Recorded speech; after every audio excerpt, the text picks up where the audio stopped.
नमस्कार दोस्तों। आज के इस एक्सप्लेनर में हम एक बहुत ही इंटरेस्टिंग केस स्टडी पर बात करने वाले हैं। हमारा फोकस है बिल्कुल नई और अपडेटेड ट्रायम्फ स्पीड 400 पर। देखिए, मोटरसाइकिल की दुनिया में एक सवाल हमेशा से डिबेट का विषय रहा है। क्या कम हाइट वाले राइडर्स के लिए ये बाइक सही है? ये एक ऐसा डाउट है जो अक्सर अच्छे खासे राइडर्स को शोरूम से खाली हाथ लौटने पर मजबूर कर देता है। तो चलिए बिना किसी देरी के इसमें गहराई से उतरते हैं और डेटा तथा रियल वर्ल्ड टेस्टिंग के जरिए इस सवाल का एकदम सटीक जवाब खोजते हैं। आज का एजेंडा एकदम क्लियर है। हम बात करेंगे अपडेटेड स्पीड 400 की, इसके की डायमेंशंस और स्पेसिफिकेशंस की, फिर देखेंगे हमारे रियल वर्ल्ड हाई टेस्ट्स के नतीजे और आखिर में बात होगी फाइनल वर्डिक्ट पर। तो शुरुआत करते हैं हमारे पहले सेक्शन से, द अपडेटेड स्पीड 400। आखिर इसमें नया क्या है? सबसे बड़ा और दिलचस्प बदलाव जो हुआ है ना, वो है इसका इंजन। अब ये 350 सीसी का हो गया है। कंपनी ने टैक्स बचाने के लिए, बेसिकली जीएसटी को कंट्रोल करने के लिए, एक बेहद स्मार्ट और रणनीतिक कदम उठाया है। 400 सीसी के इंजन को 350 सीसी में बदलने का सीधा फायदा खरीदारों को मिलता है, एक शानदार कॉस्ट टू परफॉर्मेंस रेशियो और बहुत ही बेहतरीन माइलेज के रूप में।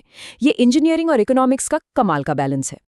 लेकिन रुकिए, इंजन का साइज कम होने का मतलब ये बिल्कुल नहीं है कि पावर में कोई कॉम्प्रोमाइज किया गया है। ये मशीन अभी भी जबरदस्त 37 पीएस की पावर और 32 न्यूटन मीटर का टॉर्क जनरेट करती है।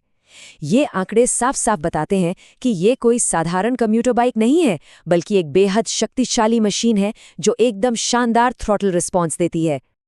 और अगर फीचर्स की बात करें तो ये बाइक प्रीमियम उपकरणों से पूरी तरह लोडेड है। इसमें ऑल एलईडी लाइटिंग सेटअप, सामने की तरफ बेहतरीन सस्पेंशन के लिए यूएसडी फॉक्स, 17 इंच के अलॉय व्हील्स और सेफ्टी के लिए फ्रंट और रियर दोनों में डुअल डिस्क ब्रेक्स के साथ डुअल चैनल एबीएस मिलता है।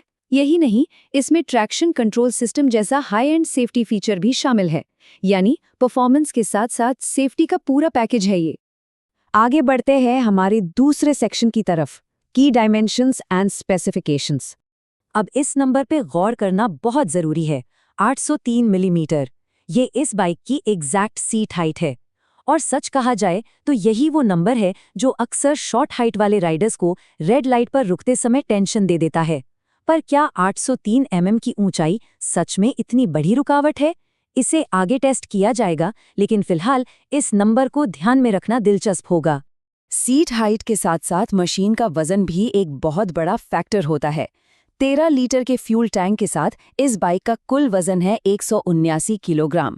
स्टैंड स्टिल पोजीशन में, यानी जब बाइक एकदम खड़ी हो, तो राइडर को इसी 179 किलो के भारी भरकम वजन को अपने पैरों पर बैलेंस करना होता है।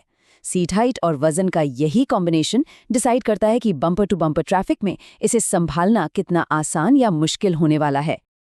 तो चलिए अब आते हैं हमारे तीसरे और सबसे अहम सेक्शन पर, रियल वर्ल्ड हाइट टेस्ट्स, एकदम असली परीक्षण। हमारी टेस्टिंग के नतीजे काफी कुछ साफ कर देते हैं। हमने 5 फुट 6 इंच की हाइट को एक बेसलाइन माना, जहां राइडर के दोनों पैर जमीन पर एकदम फ्लैट आते हैं और कंट्रोल बहुत ही हाई और आरामदायक रहता है।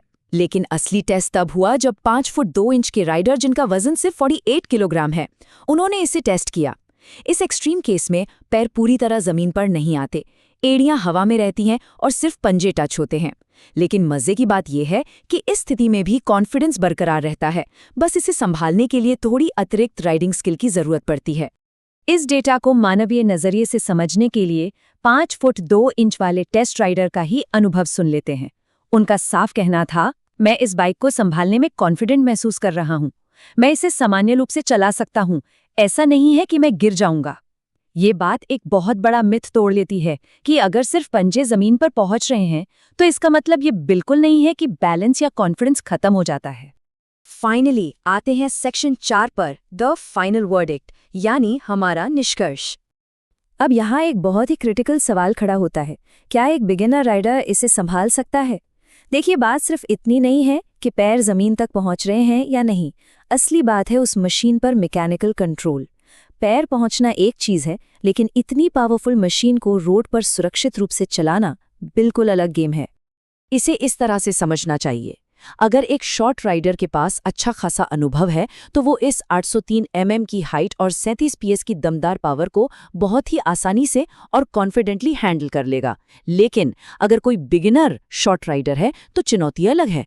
भले ही उनके पैर पंजों तक जमीन पर पहुंच जाएं, लेकिन 37 पीएस के पावरफुल इंजन को सुरक्षित रूप से कंट्रोल करने के लिए राइडिंग स्किल्स को लगातार और सक्रिय रूप से सुधारना ही होगा। सिर्फ पैर जमीन पर टिक जाने से ये भारी और पावरफुल मशीन कंट्रोल नहीं हो जाती। तो इस एक्सप्लेनर के अंत में एक बड़ा सवाल सामने आता है। किसी मोटरसाइकिल के इंजन पावर एक शुरुआती राइडर के लिए सही फिट की परिभाषा को मौलिक रूप से कैसे बदल देती है? क्या सही फिट होने का मतलब सिर्फ शारीरिक ऊंचाई है, या फिर मशीन की ताकत और राइडर की स्किल का तालमेल उससे कहीं ज्यादा मायने रखता है? ये एक ऐसा पहलू है जिस पर विचार करना बहुत जरूरी है। आज के इस एक्सप्लेनर में बस इतना ही। सीखते रहें और ऐसी नई जानकारियों को गहराई से समझते रहें।